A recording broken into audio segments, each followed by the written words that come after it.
All right, you ready? Yo, what is good, everyone? Welcome back to another episode of the Renegade Roundtable Podcast. Here, I am Jeffrey Kirby. As you can see today with us, we got the man, the myth, the legend himself. We are honored to have Caleb here on the channel. What is good? How are you doing today? I'm doing all right. Brian Reynolds is doing pretty good too, so it's a good week for us looking. Hey, at I was gonna say that's actually a compliment. So when he's playing good, that's actually a compliment, which is good, I guess. But so I do want to get into before we get started with what we're gonna talk about here. I do want to say that we are next Thursday is our 1 year anniversary spectacular here of the Renegade Roundtable Podcast. And all I gotta say, would Kirby look good in a Top Gun mustache? Probably not as good as you. But I do want to say, obviously, first off, it's been crazy that it's a year already. Oh yeah, it doesn't feel like a year at all. No, it doesn't. And just like for me, it was something that I wanted to do, like before COVID started, and it just kind of got to the point where we made it happen, and it was phenomenal. Mm-hmm, mm-hmm. I love that, like just the journey that this has been on. It's great. We're just getting started too, which is exciting. Also, if you have not yet, make sure to go and follow us on Twitter at Renegade_table, because we have something great that's coming out, or we have something great that's going to be happening next week. So you'll definitely want to follow us, because there's a reason you'll want to. But yeah, other than that, I'm so happy with how things have gone the last year. Things have been crazy. We're close to 100,000 total views on the channel, which if you look at it from that perspective, 100,000 viewers close to on the channel. It's pretty damn impressive. That's a large number of people. And, it's going to feel even better when we get to 1 million. We're working, we're trying to get there, but, it is what it is. We will get there at some point of time. Think about it. That's like taking your average Steeler game plus your average Pirates game, and every single one of those people giving us a view. That's a lot of views. Yeah. Mainly just from the Steeler game, though, unfortunately. Go to Pirates games. Jeff would look absolutely incredible with the Top Gun mustache. I'm going to start fantasizing right now, actually. Oh, shout out my man Hunter. However, before we continue, or before we just start sobbing like little girls here about our 1 year, which is next week, we're going to put on some sunglasses here. And all I got to say is, again, it is Father's Day coming up this Sunday. So I got a little My Father cigar here. Shout out to them. It's not sponsored, but if you want to, I would absolutely appreciate that a ton. And then, of course, once again, we got our bourbon. We finished off our bottle here of Weller. We finished it off today. I figured it'd be a great opportunity to talk about Minkah Fitzpatrick. And it's ironic that was my main topic last week, and here we are. He gets his bag. So I say we got a toast, and it's going to be great. The best safety in all of football, getting paid, as he should. This is a great, great week for the Pittsburgh Steelers and our fans. So here we go. Woo, boy! That burn gets me every time. It's got to feel good going into this season, too, because it's just one more thing we don't have to talk about going into training camp. I mean, we saw how he was there practicing, but he wasn't actually participating with the team stuff. He was doing kind of stuff on his own. So it's just nice. We'll get this out of the way before training camp. It's not something we have to worry about. This is great. TJ in the last year, Minkah this year, locking them up. Listen, and what's nice, too, is just the fact that we're in this now of it's been unfamiliar territory, especially with Minkah, because it's been on multiple occasions. We've seen, when they traded for him in 2019, trading that first round pick, that felt so weird to us because when was the last time we had traded a first round pick for anything? It had been, God, years. Mm-hmm. And so that felt very weird. And so you ask, and then it's like, okay, it's unprecedented for us. How is this going to work out? Because remember, he was just a second-year player. And then you remember he comes in that San Francisco game, and within the first 4 minutes or 5 minutes of game time, already making impact plays. And you're thinking to yourself, okay, we got ourselves a dog. We had ourselves an absolute dog. And from there on, it just worked out. It just has worked out phenomenal for us. That was a hell of a trade, because if you look at it, we had what the hell pick did we have that year? Whatever pick it was going to be to get a Minkah Fitzpatrick kind of player at that position, you will take all day long. So if you really look at it, with the 20th pick, the Miami Dolphins got Minkah Fitzpatrick. Okay, that sounds absolutely amazing. Thank you very much. Yeah, he showed up from day one, like you say, and he balled out, and he made the defense better. Yeah. Just having his presence back there. And look at how just little he was targeted just because he was a lockdown safety. It's something really nice to have, something you can count on, and it's nice to see that we're going to have him a couple more years being on the back of that defense. Oh, yeah. Absolutely. And you look at it, he in his time in Pittsburgh, he has, let's see, 2 All-Pros. He has a couple Pro Bowls, couple All-Pros. So already just looking at that makes you worthy of that contract.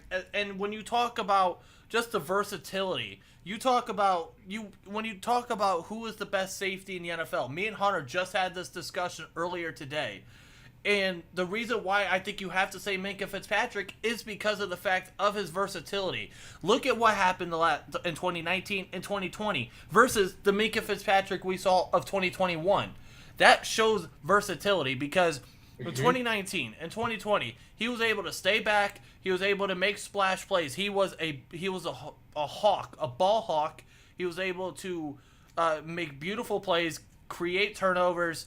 And then in 2021, where the defensive line and the linebackers did not play well at all. And so he had to play kind of that 6th linebacker, it seemed, or that 5th linebacker.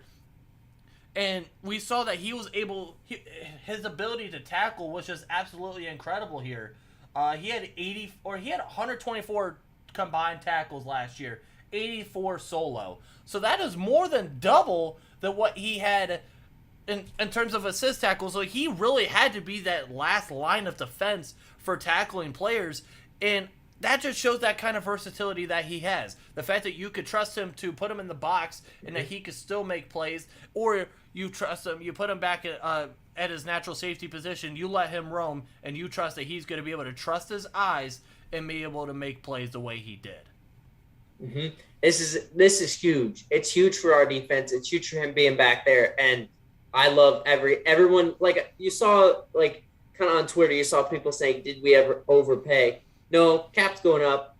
He was worth every last bit of that highest paid safety in the NFL. Yeah, this was something that needed to happen. Because when you look at, especially here in Pittsburgh, we all know damn well how important it is to have a guy at safety that you could trust, that you could put him out there and he's going to make plays. Look at how we were spoiled to have Troy Polamalu, one of the greatest, if not maybe the greatest safety of all time in the NFL. We were spoiled by that, and we were able to say, Mike Tomlin or Bill Cowher beforehand, we're able to say, okay, we know that Troy Polamalu was going to be able to make plays. And you knew how incredibly important that was going to be. And that's exactly what happened with Minkah Fitzpatrick here. Now, am I saying that Minkah Fitzpatrick is Troy Polamalu? No, I'm not saying that, because Troy Polamalu is just a whole different stratosphere in terms of safety in his play. Mm-hmm. But when you look at Minkah Fitzpatrick, again, the versatility and knowing that he's going to be able to go out there and just make plays.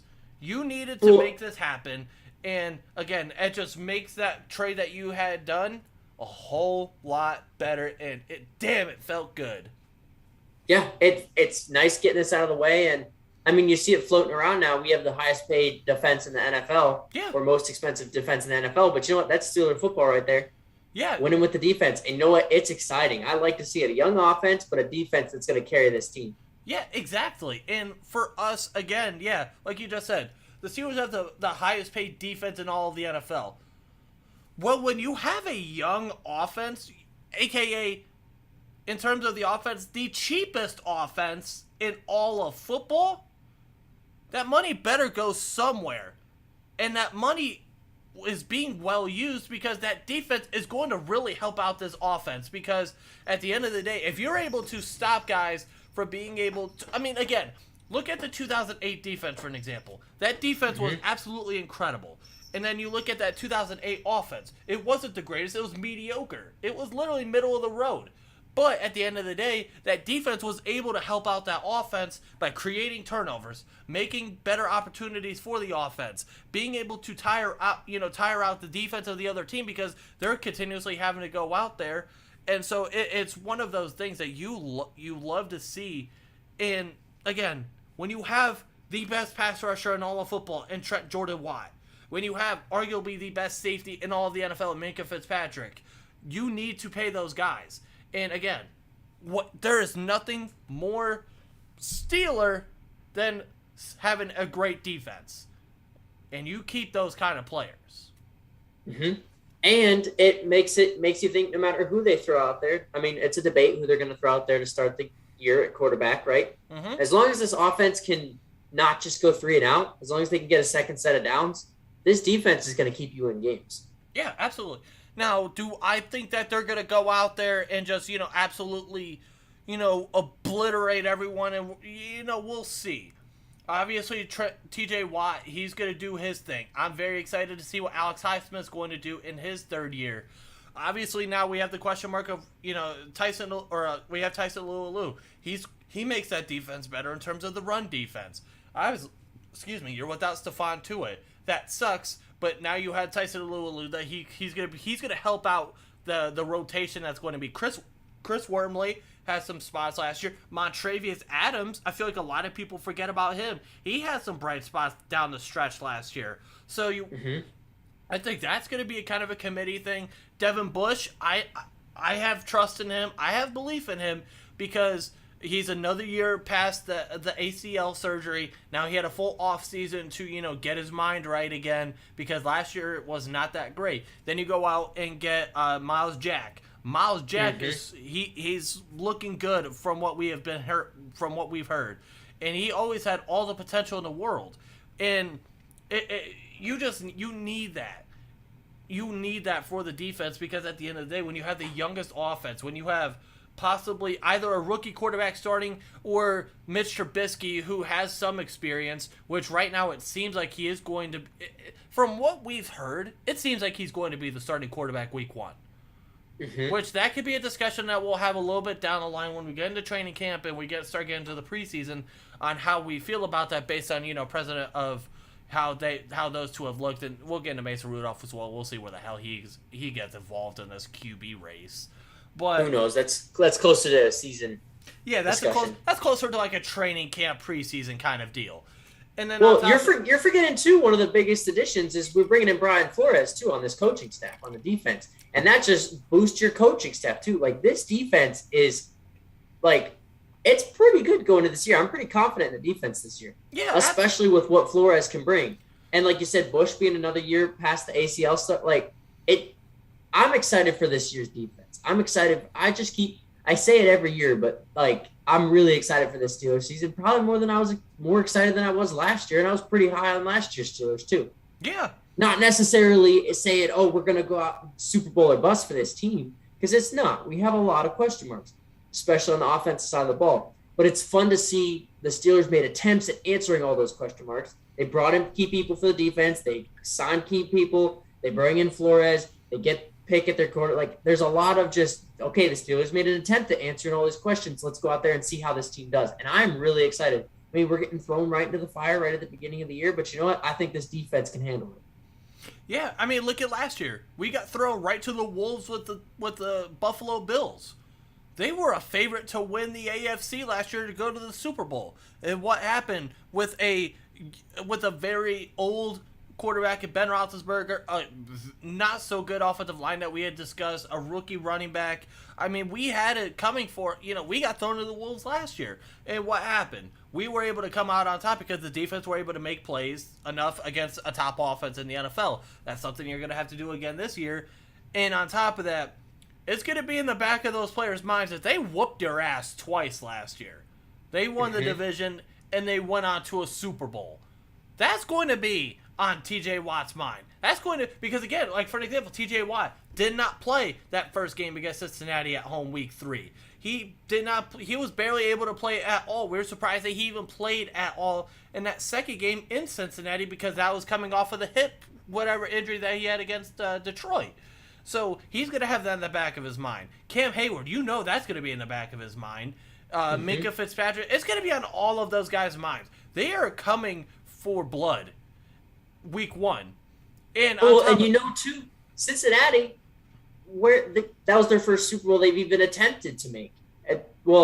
Like in this recent run we've seen. That's the furthest they've gone. The first time we won a playoff game in years. So that their fans are going to be riled up, excited for the season. And who knows, say we can't come play spoiler week 1. That's going to be in the back of their minds too. And just on top of that, it's Cincinnati versus Pittsburgh. That rivalry in itself is already a bloodbath to begin with. Not even in just football too. We hate the Reds. So like it's two cities that is hostile right there. And it'd be fun to go down there. There's going to be a lot of Steeler fans there. The players are going to be pumped up. Maybe less Steeler fans than normal because Bengal fans are actually going to start showing up to their games. But it's going to be exciting. And you know what? I am excited to see that week 1. We're not going to get blown out I might be completely wrong on this, and you can call me out, but when it happens, but I don't think we're going to get blown out. No, and I mean, you never know. I mean, and if it does again, well, then just the hell with all of us, because my God. But at the end of the day, that game is just in itself is going to be absolutely fun to watch, and I am excited for it. I'm excited for that game, honestly, and we're not far out. Less than 2 months? No. Less than 3 months. Yeah, less than 3 months. I'm over here. I don't know. I guess the bourbon might be getting to me, but 2 months and 25 days. There you go. So, just shy of 3 months, or just under 3 months, and it's gonna come quick. It is gonna come very quick, and I think what's nice about just overall this season itself is, again, it's very unprecedented for a lot of us, especially for me, for those that have only known Ben Roethlisberger as the quarterback. So this is very unfamiliar territory for us.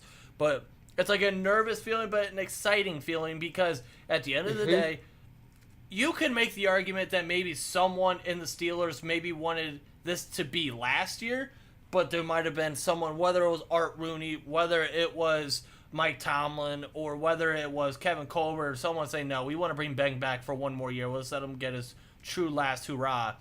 And, so this could have been last year, but it's happening this year where, we're starting off fresh. We're figuring out who is going to be the next QB of the future. And it's exciting to know that, because at the end of the day, I'm excited to see what this Matt Canada offense is going to look with a quarterback who has some type of mobility and who has some arm strength in their name. So, and it's a Matt Canada style quarterback too, can be able to play into his offense. This isn't Big Ben anymore, who the mobility just wasn't there. Yeah, I'm excited to see, because this is really the first year Canada can prove us that, like, okay, you don't have any excuses. Go out and let's see what you can do. Yeah, and I know last year, and if you recall, and for those who did watch, who have been with us from the very beginning, and if you've been watching us since the very beginning, shout out to you. We appreciate you so much. But at the end of the day, we all discussed saying, listen, yeah, we might hate what we see this year in the offense, but we want to see what this is going to look like with someone else other than Ben Roethlisberger. Because this was like when Todd Haley was here, when he was the offensive coordinator, that was the perfect fit because that was a down the field pass offense. And that's exactly what fit Ben Roethlisberger. And if you look at those times, early in the last 2 days, I've rewatched the 2014 Browns-Steelers Week 1 game and that insane Colts Steelers game in week whatever it was, Week 7 or Week 8 in 2014, where Ben Roethlisberger threw for 6 touchdowns. That offense fit so beautifully. And I had the thought, if you have not yet, go back and rewatch Browns versus Steelers 2014 Week 1. And the reason why I say that is when you look, the first 2 plays of the season for Pittsburgh, it was a screen to Le'Veon Bell that went for about 8 or 9, and then it was another quick screen to Antonio Brown for a whole lot, and he was able to make guys miss. That is, I think, what we need to see. We tried to see that a little bit more, but it became more predictable because Ben Roethlisberger could throw the ball downfield. But now we have a guy that can do that, whether it's Kenny Pickett, whether it's whether it is Mason Rudolph, or whether it's Mitch Trubisky. We're going to have that opportunity to see a little bit more of that, and at the end of the day, I think if we could get a little bit more of that, this offense has the potential. I'm not going to say that they're going to be Kansas City's offense or Buffalo or anything like that. I'm not going that far. But I think they're obviously going to be better. But it's just how much better are they going to be? And I think they have the opportunity. If we can see them be middle of the road, I would say if we can see, I would love to see them at 10, like the test best offense. Do I think it's going to happen? But if we can see them be anywhere between 11 and 17 or 11 and 18, if we can see it in that range, I would be okay with that. And if they get into that range, your defense is going to then help you win games. Yeah, absolutely. And because, again, TJ Watt, he's going to do his thing. Cam Hayward, he's going to do his thing. Minkah Fitzpatrick, he's going to do his thing. I have belief in Devin Bush. We have guys. This defense, when you look at it on paper, when you have the most expensive defense, probably you should be the best defense in the NFL. Is that going to happen? We'll see. But you definitely need to be top 5. Well, and 2, what was kind of getting to them at the end of the season was all the 3 and outs. And they were just left out on the field, and they had a tough season at the end when it came to that. So we need the offense this year, convert some first downs. Let's get some first downs. Let's keep your defense off the field for just a little bit. That's kind of my biggest thing for this year is keep the defense off the field when you can. Extend some drives just a little bit. You might not have to score, but one or two first downs goes a long way instead of just a 3 and out. Right. And we need that to happen. Defense stays off the field. Defense can come in and play at the best of their ability when they come in. And then our offense can move the ball just a little bit. That's all I'm kind of really asking for. And that would come with the middle of the pack. Yeah. And there was something that I saw earlier in the week that was spiraling on Twitter that was interesting. And it just brought up exactly what you talked about. Go back to that wild card game against the Kansas City Chiefs. And just how many straight punts there were. And just how many, 3 and outs there were. You cannot have that at all. You need to try, if you want to help your defense out, you need to get a couple first downs. You need to really help control the time of possession, because that was just not what was happening last year for the Steelers offense, and that was killing this defense when you were missing pieces left and right, and they were already not that good. The defense last year, it was very uncharacteristic, because if you look the previous 4 or 5 years, we had been at least top 10, if not top 5. So you need to really help, and I think now having a younger offense or a younger quarterback and a guy who's going to adapt and he's going to buy into Matt Canada and what he's trying to sell in terms of this offense, I think you have that capability of doing that. You have Deontay Johnson. Now it's going to be curious to see what's going to happen with him in his contract situation, whether he's going to get paid. You still have Chase Claypool. Chase Claypool's going to have to ball out this year if he wants to even talk about trying to get an extension, just in general. You still have Najee Harris, Pat Freiermuth. You still have those guys. So at the end of the day, Anthony Miller, I think he's the guy who's going to be able to contribute a little bit as well this year. So at the end of the day, those guys are going to have to ball out. Mm-hmm. If you want something, and if you can get those guys to ball out, you have an upgraded offensive line. I think things are looking promising for the Steelers this season. I think we're going to be not necessarily – it might not translate to wins because we kind of got a gauntlet of a schedule at the beginning. And it might not translate – like it might look a little different. But I think this Steeler team this year is an upgrade on last year's Steeler team. Mm-hmm. You know what, real quick, before we continue on to our next topic here, I do want to bring up something that was interesting, and I did this last week on the Renegade Roundtable Twitter, which, again, if you haven't yet followed us on Renegade_table, I did a couple polls last week, and this was during the show, and I asked, do you want to see Deontay Johnson get an extension from the Steelers? 74% said yes. So, majority of the people wanted to. Then I did another poll. If you had to choose one player to re-sign, who would it be? All right. 88% said Minkah Fitzpatrick. And then I went on, again, because I was having a little bit of fun last week. I wanted to get some interaction. And I'll ask you this as well.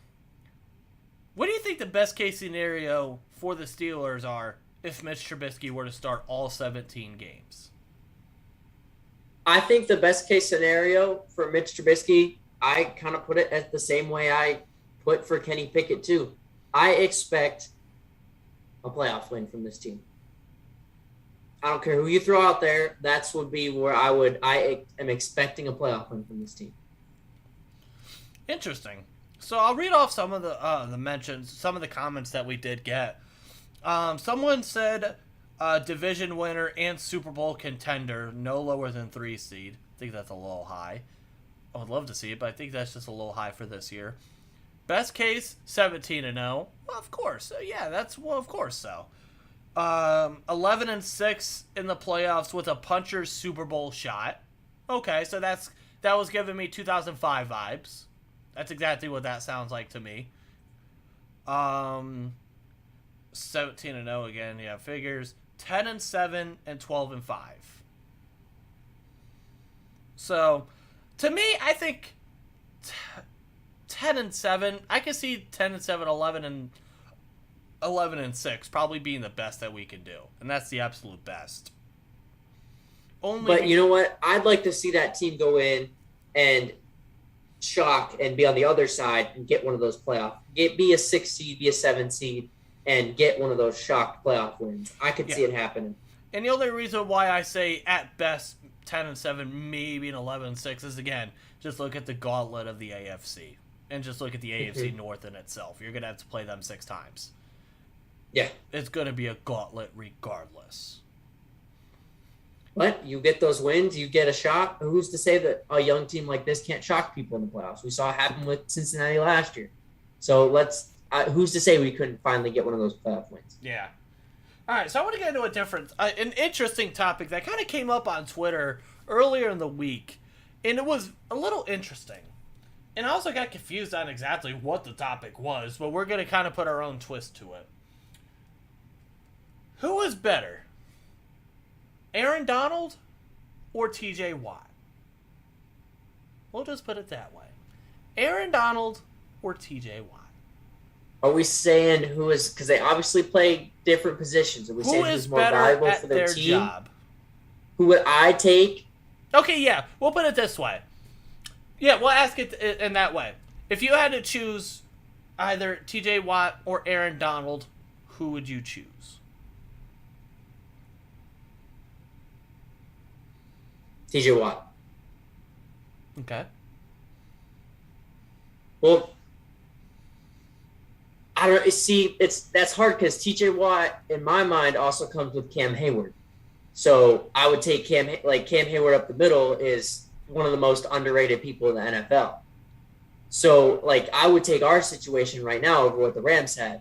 Now, Donald is an absolute beast, and I honestly, you could take either one of those. Former Pitt Panther, by the way. Yeah, Pitt kid. You could take either one of those players, and it's going to be huge for your defense. I like TJ Watt. I like watching TJ Watt play more, but honestly, you could take either one and it'd be huge for you. You take either one of those and throw them on a team like Houston, and they're going to make an impact. But to me, I would rather have TJ Watt and Cam Hayward over the situation that's going on in the Rams. So here's my thing. So I saw this earlier in the week on Twitter, and I made a post about it. And here, let me pull it up here, and I want to try to. I'll read you exactly what I said for those that don't follow me. Which, if you haven't yet, you better.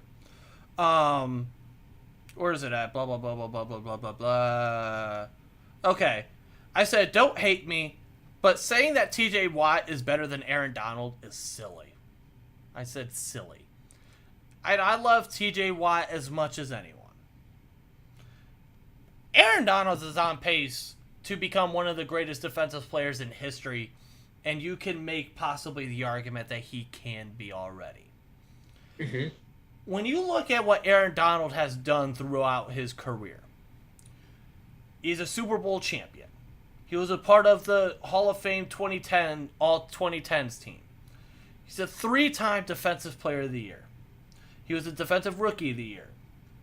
An 8-time Pro Bowler. A 7-time All-Pro.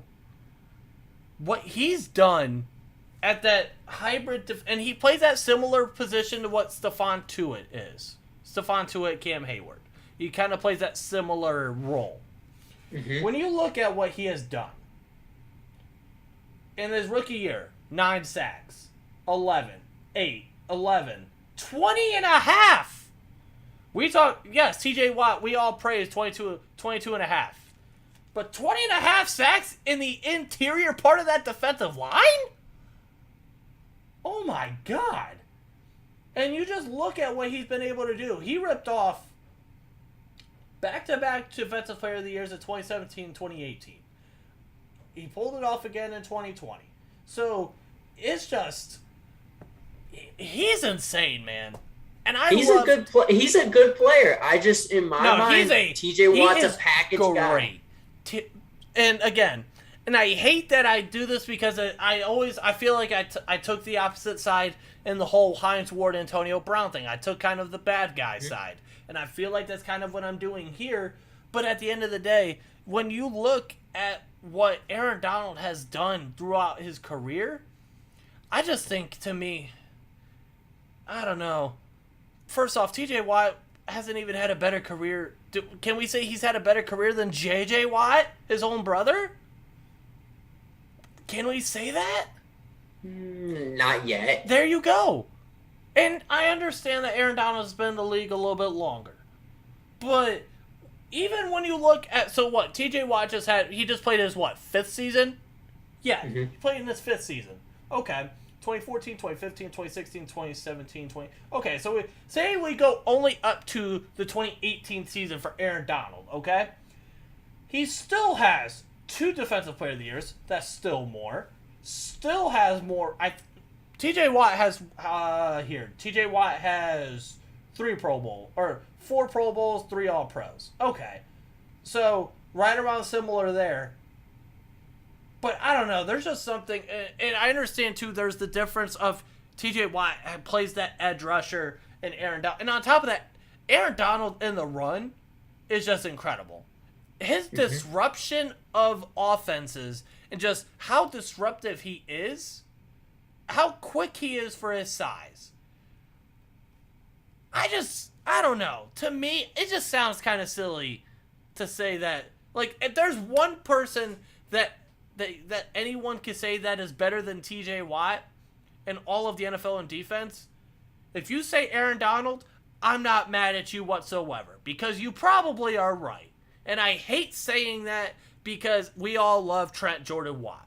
But at the same time, though, I'm looking at it as, in my mind, it's a package deal with Hayward, and I like what we have going on. You can't do that because at the end of the day, we're talking strictly between T.J. Watt and Aaron. Because if you're looking at Aaron Donald, you can say, okay, we could bring in Robert Quinn, or you could bring in whoever else, and I think that's kind of unfair. If you ask but me. At the same time, though, that's what you like. That's watching him is with that situation. So I like the situation that we have had going on, and I probably wouldn't have changed it. Now, impact. They both can make impact. They're both great players. I mean, you can't even be playing the bad guy because one's a kid. I mean, we got 153rd of that Super Bowl last year. The thing is, though, like, I like the situation that we have going on. I like TJ Watt as a person. I like Aaron Donald. Like, they're both great off the field. They're both people, like, honestly, they're both two great players. Yeah, Donald's stats are there, but at the same time, like, I like the situation we have going on. So if I had to choose to change and we could just, like, swap what we have going on between us and them. No, it's just I'm taking the Steelers any day. If you were in a fantasy draft, or if you were in a draft, drafting defensive players, and you had to choose, like, okay, Caleb, you're up next. Your two options: T.J. Watt or Aaron Donald. That's kind of the thing you're looking at. To me, as much as I love T.J. Watt, I think I'm going with Aaron Donald, because Aaron Donald and just how disruptive he is, not only in the run, but not only against the pass, but against the run, and just how disruptive he's going to be. I feel like I have to go with him, and I hate saying that, but I love Aaron Donald, and we all know how much I love T.J. Watt, but I just feel like it's kind of. And for those that are saying they would rather have T.J. Watt, there's a part of me that kind of believes it's just because of the bias. Because at the end of the day, we all love T.J. Watt, what he's done for the Steelers, what he's done for the community. But it's just, I don't know. There's just when you're talking about T.J. Watt, who is one of the best defensive players in the NFL this year, or now, compared to Aaron Donald, who is in that same regimen of Reggie White, Deacon Jones, Lawrence Taylor, those kind of guys. You got to factor in, too, if you're doing a fantasy draft, you got to look at the age thing. We kind of saw Aaron Donald with throwing around retirement, and with his latest contract, like, Watt's going to be playing a lot longer than Aaron Donald is, too. So if you're going to look at a fantasy draft, it isn't necessarily as clear-cut as you're making it out to be, in my opinion. I don't know. It's just when you look at the on-field play, I just feel like I have to go with Aaron Donald. And maybe if you're restarting in your fantasy draft in the whole NFL, you're gonna want to draft a young. You're not gonna want to put together. You might be able to put together a win now team, but if you're creating a team that's going to be good for several years, you might want to go with the younger guy. You might want to go with the guy who's going to be here a little bit longer and not throw around retirement. And bias aside, because the entire time, that's been the hardest part about this whole TJ Watt versus Aaron Donald thing for me, is I also like Aaron Donald. He's probably one of my favorite players in the NFL that isn't on the Steelers. He's fun to watch. He was fun to watch at Pitt. So for me, there isn't the bias there, because the bias is on both sides. There will forever be arguing Aaron Donald. I just like, if you're going to start all over, you got to go with the younger guy too, if it's even close. I just look at it from the impact of play. That's just kind of how I look at it. But what's impact to play if it's a shorter career or it's a shorter rest of that time with your team anyway? I don't know. If we're having a fantasy draft, I mean, how long does those usually last anyway? I mean, it's just a hypothetical thing. All right. Now we're going to get into a little bit more of your neck of the woods, which is none other than the Pittsburgh Penguins, because you obviously are representing them today with your hat. Mm-hmm. Evgeni Malkin or Kris Letang? If you had to choose one of those to make a priority for the Penguins, who are you choosing? See, to me, this is way easier of a debate than what TJ Watt and Aaron Donald. It's Kris Letang for me all the way.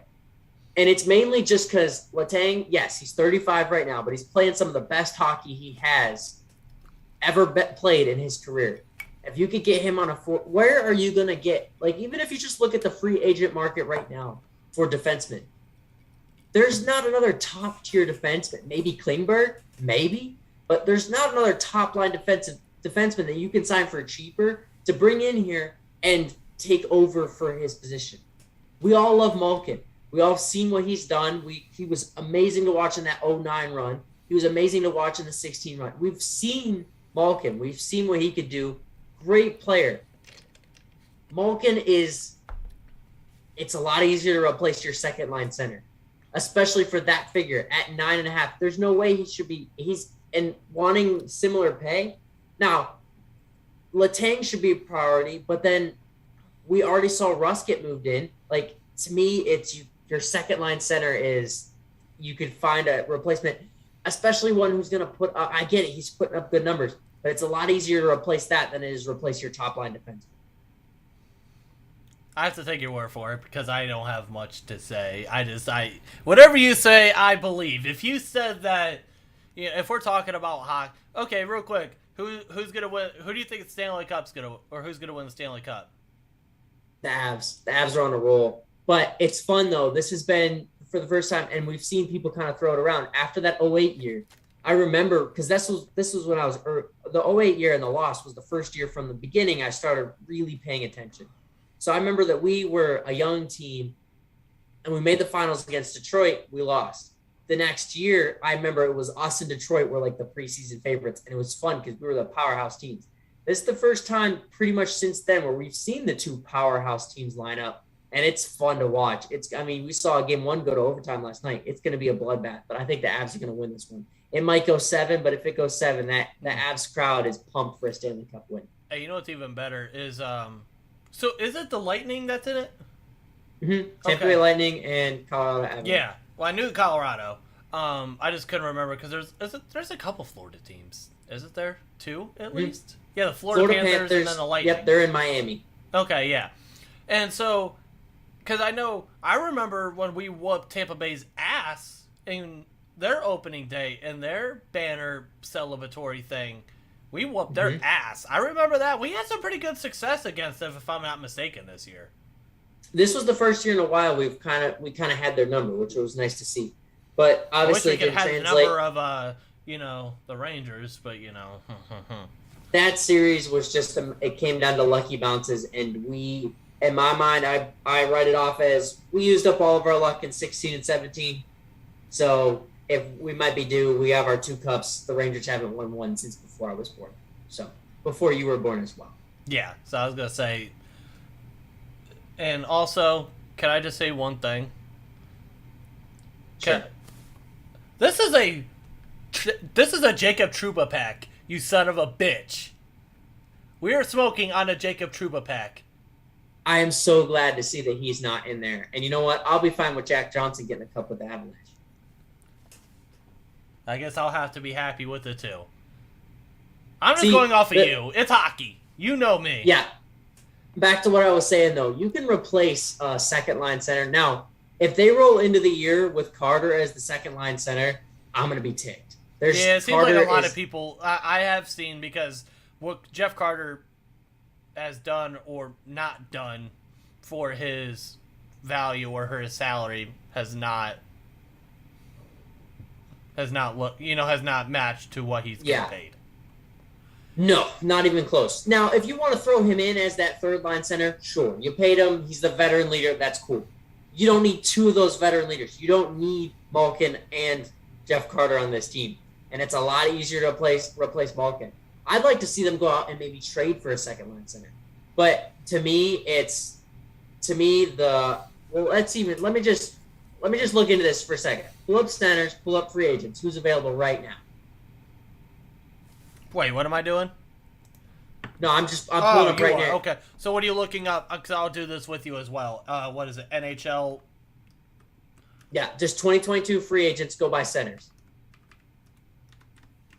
And NHL free agency. We're gonna probably have to get our boy. We're gonna have to get our man back on our show. Or it sucks that quick spoiler alert that you're not going to be with us when the season or when the free agency starts because. True, we might have to throw together a little bit of a preview video before that. Or we might just have to do a different day. Yeah. No, so if you pull up the list, right, you go just guys, and then you sort by points, right? We have Nazem Kadri, right? He's younger. He's 31. He'll be 32 next year, but over a point per game. He's going to be cheaper. You have Philip Forsberg, cheaper than what Malkin's going to be. Claude Giroux, I don't ever want to see that bum ever play in the black and gold. But shoot, he would be halfway decent playing in that second center role. Shoot, Patrice Bergeron, he's older, but he's going to be less of a hit. You know? Like Ryan Strome, Andrew Kopp, Vincent Trocheck, Stastny. There's a lot of old guys. Yes, I'd like to see Malkin back with Pittsburgh. But not at 9.5. Not even at, I don't even want to see him at 7. If he comes back for 6.5, sure. Bring him back for 6.5. Bring him back for 6.5. Bring him back so he can retire with Crosby. But it's a lot easier to replace a second-line center. Now, it's hard to replace a second-line center. It's hard to replace a top-pairing defenseman. But in this year's free agency market, especially even with Gaudreau in Calgary might be available, there are guys out there that you can go and trade for, that you could bring in, that would help out this Penguins team right now. And you can't just go in and you can't just upgrade what we have and move slide guys up. You have to bring in a top pairing defenseman. So in my mind, Letang is 100% the priority. But at the same time, I'd like to see you lock up Raquel. Lock up Raquel to throw, because you have Gensel, Crosby, and Rust on that top line. Shoot, bring in put Raquel up on that top line with Gensel, Crosby, Raquel, top line right there. You put Zucker and Rust on that second line with whoever you bring in. That right there, you're going to give yourself a shot at being decent with that second line. You could bring in probably any center and it's going to play with Rust and Zucker and be halfway decent. So in my mind, it's Raquel to put it back on the top line before it's Malkin. Now, say you do bring in Malkin. Say you do bring him back. But it's got to be at less of a cap hit than what he is now. Oh, yeah. Because when you look at it, in terms of centers last year for the 2021-2022 season, he had the highest at 9.5. He is the highest of the free agents going. Yeah, or highest of the free agents that are for next year. So I'm actually going to put up a poll on our Twitter account. Who should be the priority of the Penguins this offseason between Letang and Malkin? And we will discuss. I'll update you guys right before we get off and see where that is at. I'll go ahead and retweet it as well. So another guy that I'd like to see them bring back priority over Malkin, and I know it sounds terrible, but I'd like to see Danton Heinen come back to this team. You know, I've heard. I forget who I heard, but I heard someone else saying they would like to see Danton Heinen come back. I want to see Danton Heinen come back, and I want to see if we can't get Rodriguez to come back too. But just look at that potential lineup, right? If you don't prioritize Malkin and you go out and find yourself a second center somewhere else, you have Raquel, because in this hypothetical, you're bringing back Heinen, you're bringing back Rodriguez, you're bringing back Raquel, because you'd have the money to if you're not bringing back Malkin. That top line, you got Crosby, Raquel, Gensel, deadly. Second line, you don't know the center, but you got Rust and Zucker. Pretty darn good. Third line, you got Carter, Rodriguez, and Heinen. That's a pretty good third line right there. Fourth line, you got Blue thrown on that fourth line. You have Brock McGinn, and somebody else will throw in and just eat minutes up with that line. Fourth line's fine. You might even put Rodriguez down there. But it's a lot easier to replace in this year a top-line defenseman. So if you say anything other than Letang, you don't watch Hot Take, you don't watch hockey. Hot Take, you're going off nostalgia. We all love Malkin here. We love Gino. We love watching Gino for the years he's been here. We love everything he's done for the Penguins. I'd like to see him retire as a Penguin, but not at that cap hit. And we'll like to see. We know that the Penguins have been in talks with Raquel. They've been in talks with Heinen, Malkin, and Letang. Bring all four back if you can. If you can figure out a way to bring all four back, I would be ecstatic. But you can't prioritize an aging second-line center like Malkin, especially someone who's been injury-prone over a top-line pairing. Because, who are you going to bring in? There's nobody you could bring in with that top line to even slot in to get the production you're going to get out of him. And then you got to keep Marino with Matheson because they play really well together. Matheson we brought in because he isn't a top-line pairing. He is a second-line pairing. He played really well with Marino. Same way with Dumoulin. Dumoulin was not a top-line defenseman either, but he played well with Letang, which made it work. You know, so you can't just bump Marino and Matheson up there because Matheson's going to be a liability, and that's not going to work. You have Ruido, he can't play up there. Friedman, he can't play up there. Like, you don't have the guys you need to go out and bring in for depth, a top-line defenseman. And we'll just say Letang walks. Look at the updated free agency market for defensemen. Just throwing Letang out there. Letang is the best option. He is the best defenseman on the market for this team in a win-now mode. This team, like what I was saying with the TJ Watt and Aaron Donald thing, if you're restarting the NFL kind of a type draft, the Penguins are not restarting. The Penguins are in a win-now mode. They're trying to win with this last 2-3 years of the Crosby core. You got to bring Malkin back. I'd like to see Malkin, if you could get him somewhere in the 7 range, that'd be fine with me. He might demand a higher. He might take a team-friendly contract. Who knows? But I'd be worth paying him his money because he is worth every last dollar that you're going to spend. So what? That last year that he has, say you bring him in for 4 years and you get him till he's 40. The last year it might be too much for his contract.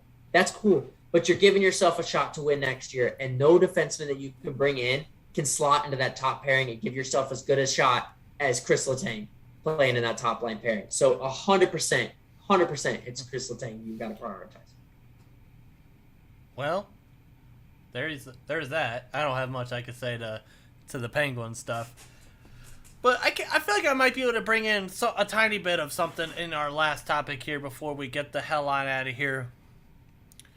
What the hell has gone on to the Pittsburgh Pirates? My God. Now, yes, okay. We did manifest a win last night. Shout out to Caleb and I for that. Thank you. You know what? Here, we'll cheers. We'll drink to manifesting that win. But what the hell? You ran into 2 really hot teams on the road.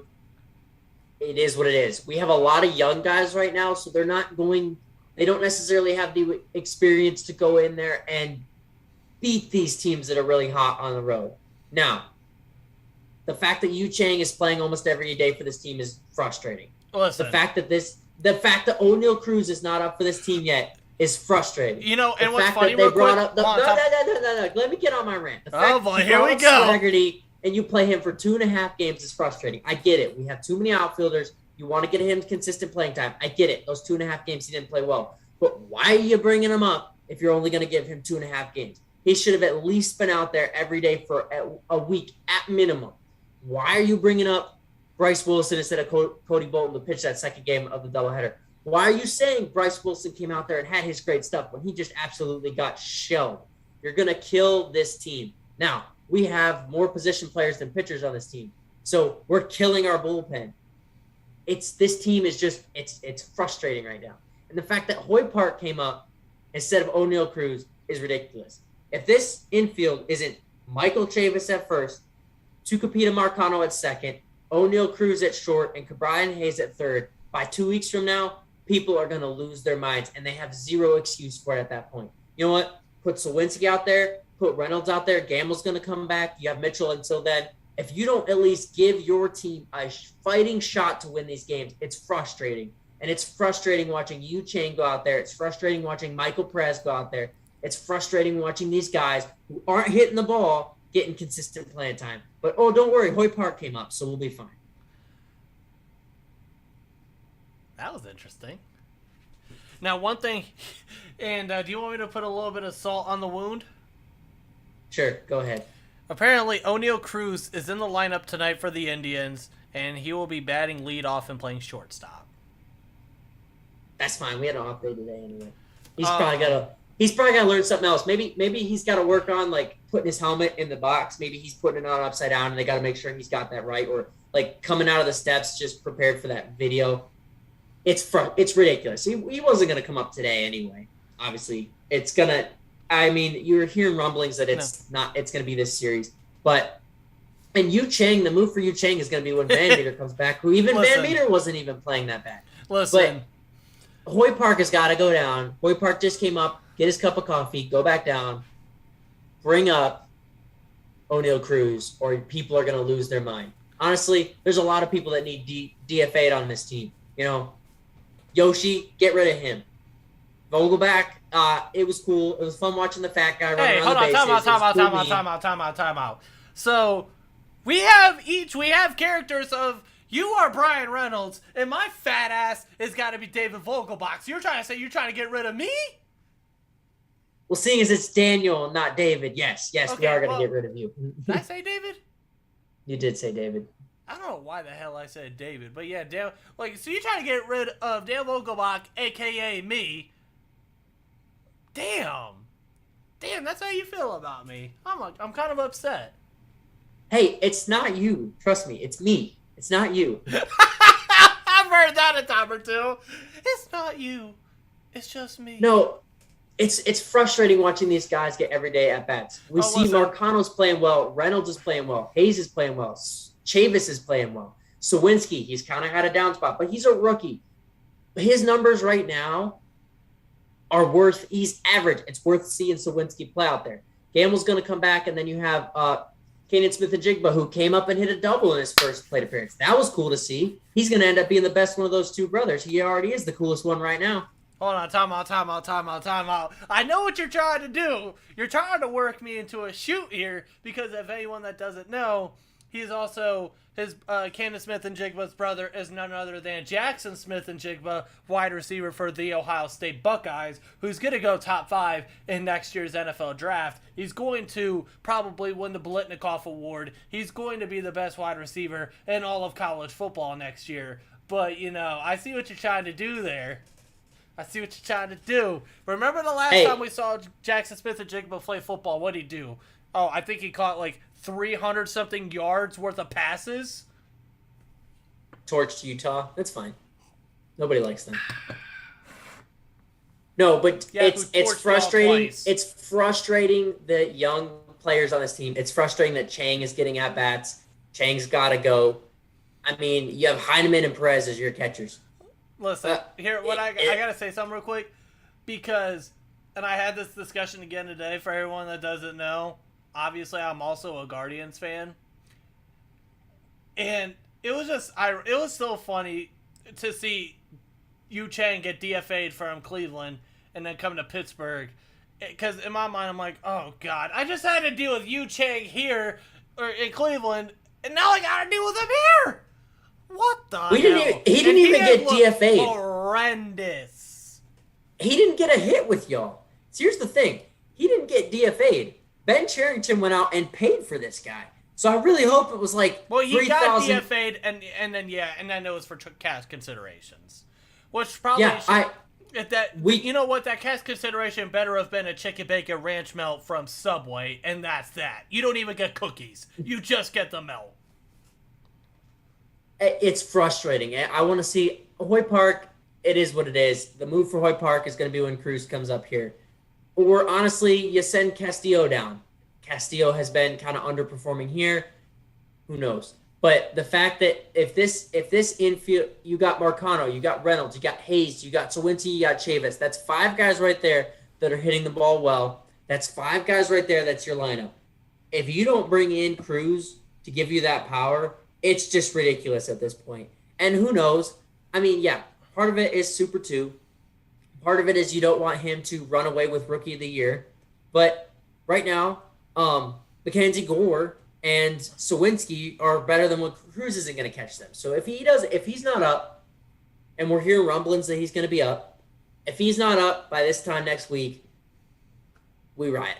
Listen, because at the end of the day, it's still, and you look at a lot of what these players in different markets, obviously now with the whole CBA and bringing guys up sooner for control, everyone's so it's like, all right, we're gonna bring up our young guys earlier and not July, to manipulate time. That's kind of it. It seems like Ben Cherington and Bob Nutting, they're like, nah. We're still doing what we got. We're still going to do this because, that's just how they roll. And there's a reason why, once again, the Pittsburgh Pirates seem to be a laughingstock of Major League Baseball. But that's the thing is we're on the cusp of being there. This isn't the 2019 Pirates. This isn't the 2020 Pirates. This isn't last year's Pirates. We're on the cusp of being there. Just bring the guys up. Let's see this team play. I'm tired of watching these project players play. I'm done watching projects. There can't be any more. You don't see the Dodgers. You don't see the Yankees go out there and try to win with projects. Why are we trying to win with projects? Yu Chang has to be the last one of them. Because it's those players, it's those errors, it's the pitchers coming in. Now, the pitching thing, we have more position players on this team. That right now I think it's 14 and then 12. So we have 12 pitchers. That's the lowest in baseball. You're going to have guys go out there and get shelled. You're going to try to keep your starters fine. Fine, whatever. I don't agree. So, and it you is look what it at is. it, you have Quintana, who's pitched pretty well. He's pitched pretty well this year. Thompson's pitching really well this year. Brubaker's finally back. Contreras is your prospect coming up. He's doing really well. And Keller's just out of nowhere having stringing some decent starts together. I get it. You don't want to kill your bullpen. But we can't kill, or you don't want to kill your 5 starters. But when your bullpen is this bad, I don't want to see Tyler Beatty or Heath Hembree on this team anymore. Get rid of them too. So I'm looking at Brubaker. He is this is funny. So he is 0-7 this year. He has an 0-7 record on 64 innings pitched. He's given up 32 earned runs, 65 Ks. He has a 4.5 ERA and he has a negative WAR. That's kind of funny. But you know who has been balling out, and we all know this already, but I'll just say it again because I want to make it seem like I'm saying something that can contribute to this, is David Bednar. He just continues to continues to be a dog. And it almost makes you feel like you almost have to like pray to the Lord above, like, please, for the love of God, David Bednar is pitching well. Do not trade him. He has a 1.14 ERA, a .79 WHIP. He's averaging basically 12 Ks per 9. He has 11 saves. Dude is balling out. But there's always that thing of like, yeah, they'll somehow find a way to still trade him. But see, the thing is, with the Pirates model they're doing now, is they have a lot of guys that are under control for a while. So I don't see them moving Bednar this year. If you do, it's a slap in the face to your fans because it shows that you're not trying to ever come out of this rebuild. Yeah, it's just, I don't know. You got Gamble, I could see. Okay, Gamble, I could see. And I did not have this stance at the beginning of the year. I thought, extend Gamble. Gamble, I could see because you have Smith and Jigba. You have Cal Mitchell. You have Sawinski. You have Reynolds. You have Swaggerty. You have a lot of outfield depth. I get it. If you want to trade Gamble, if you want to trade Stratton, you got the arms. But you got to start bringing in pitching. You got to bring in a veteran catcher who can stay healthy until Henry Davis gets here. But you got to bring in pitching. And you can't start by dealing your pitching.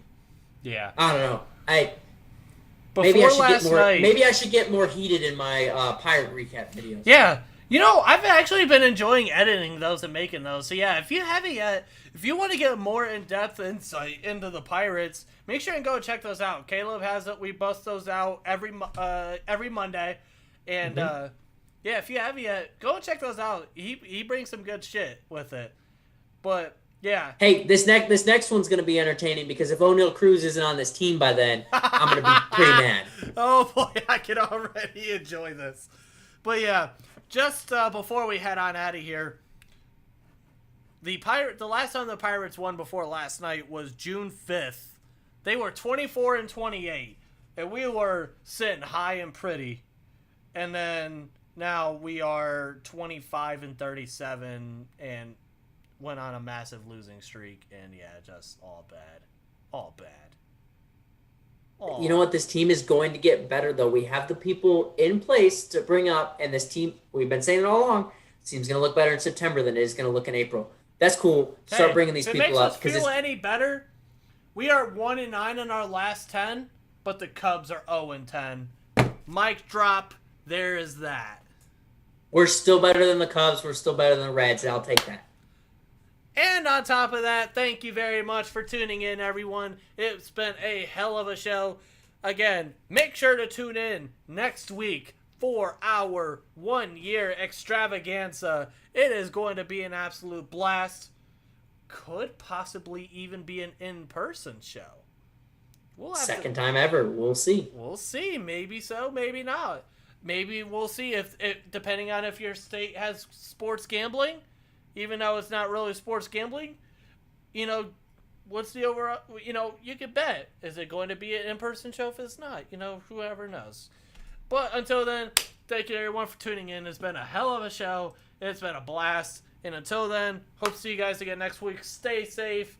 Stay cool for everyone because holy shit, it is hot as hell. It's probably hotter than the Atlanta Braves. It's just something else. It is hot as hell outside. Too hot. I don't like this.